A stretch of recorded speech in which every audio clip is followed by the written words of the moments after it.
Hello and welcome to Newsbreak. I'm your host, Nick Steffens. Coming up, a walk-off keeps the Panthers season alive, but first, today's top stories. Washington School District veteran Eric Buckles has accepted a position as principal at St. James, a private Catholic school. Despite retiring from the public school system, Buckles felt compelled to continue his career in education, describing it as a calling from God. The transition to St. James, with its strong relationship between St. James and the public schools that most students attend from middle and high school. The St. James School Board and pastor believe Buckles' background will help facilitate a smoother transition for students. Henry County has been awarded $4 million as part of the U.S. Department of Transportation's Raised Discretionary Grant Program. The funds will contribute to the replacement of the 235th Street Bridge over Big Creek. The county engineer, Jake Hotchkiss, announced the grant during a department head meeting, stating that the estimated cost of the bridge replacement is $5 million, with the grant covering 80% of the expenses. The project is scheduled to begin in the summer of 2025 and is expected to last around 8 months. The successful acquisition of the funds is attributed to the collaborative efforts of several counties in Iowa. Hotchkiss expressed his excitement over the grant, highlighting its significance for county engineers and the opportunity to represent it represents.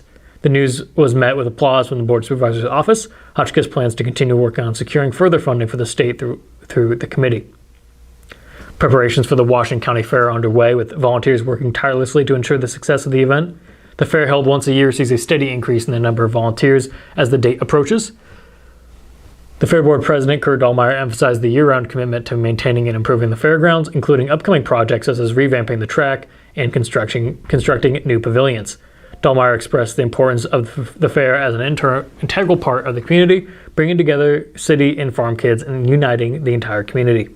This year's projects include renovating buildings, replacing roofs, and refurbishing equipment. The extensive work, spanning 15 pages on the checklist, is carried out entirely by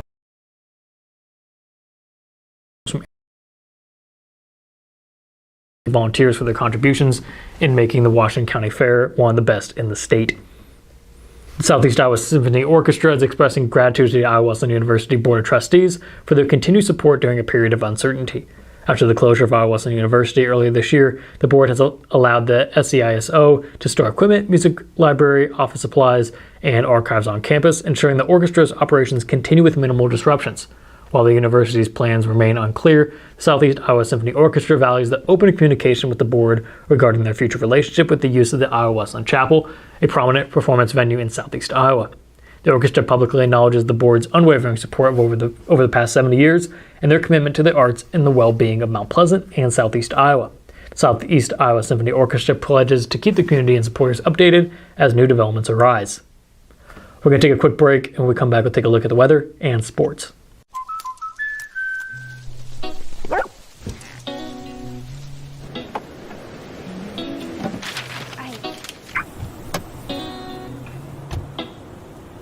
Protection is important, especially when you're talking about your dreams, which is why we're going to keep you covered with plans that can save you up to 23% when you bundle your home and auto. That's protection.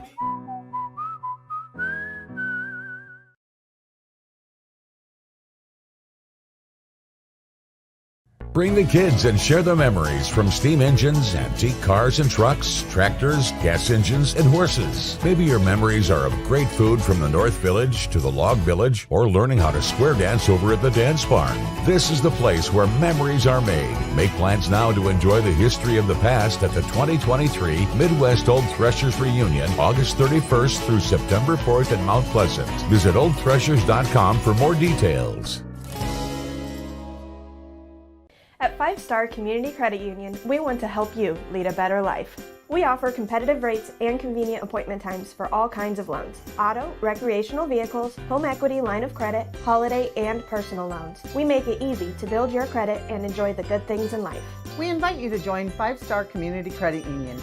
We are community-minded and member-focused. Come visit our locations in West Burlington and Mount Pleasant, or online at 5starcu.org. Federally insured through the NCUA, Equal Housing Lender. Hello and welcome back to Newsbreak. I'm your host, Nick Steffens. Coming up, your 5-day forecast, but first, obituaries. Heidi Lean Belzer of Batavia passed away on July 4th at the age of 63.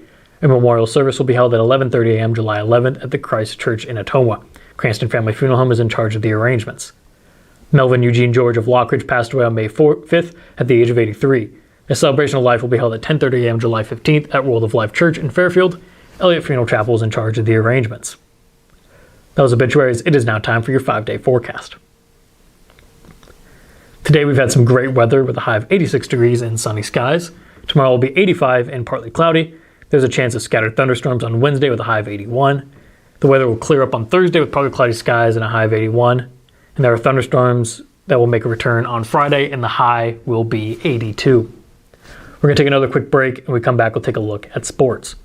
Unbelievable amount of devastation. I've never seen anything like it. We had a beautiful barn that was gone in 20 minutes. Farm Bureau stepped up right away and said, hey, we got you and we'll be there for you. We were taken care of. Now we could get on to repairing and rebuilding. I tell everybody about Farm Bureau. We're fortunate to say we have good coverage with good people doing it. Contact Farm Bureau agents Tony Starr and Mike Welcher in Mount Pleasant today. At Brown Shoe Fit, we pride ourselves on traditional sit and fit service that's been serving the Mount Pleasant area since 1952. At Brown's, we have shoes for the whole family. From kids to adults, we carry the finest footwear for every occasion. Whether you're looking for something for work, casual wear, or exercise, we've got you covered. And don't forget about our selection of safety toe footwear for both men and women. Come visit us 6 days a week and experience the best in traditional sit and fit service. Brown Shoe Fit, where quality and tradition meet. Welcome back to Newsbreak. I'm your host, Nick Steffens. It is now time for sports. In a rain-delayed Class 3A District 5 quarterfinals matchup between Mount Pleasant and Fairfield, the game finally concluded over 19 hours after it began.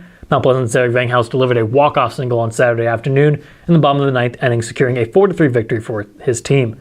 Vanghaus not only scored the winning run, but also earned the win as a pitcher. The game initially started on Friday night with Fairfield taking an early lead. However, Mount Pleasant fought back with timely hits to tie the game. The rain delay occurred in the 8th inning, and when play resumed, Vanghaus sealed the win for his team. Mount Pleasant will now move on to the semifinals against Marion, while Fairfield concludes its season with a record of 15-19. The Washington baseball team ended their season with a 10-0 loss to Davenport Assumption in Class 3A Region 4 play. The Knights took an early lead by scoring 2 runs in the first inning and maintained their advantage throughout the game. Washington put up a strong defensive effort in the following innings, but Assumption secured the victory by adding 2 runs in the 4th inning and 6 more in the 5th. Washington struggled offensively, managing only 1 hit, courtesy of sophomore Aaron Boone. Senior Isaac Vetter started the game as the pitcher, allowing 2 runs on 4 hits in 3 innings and striking out 3.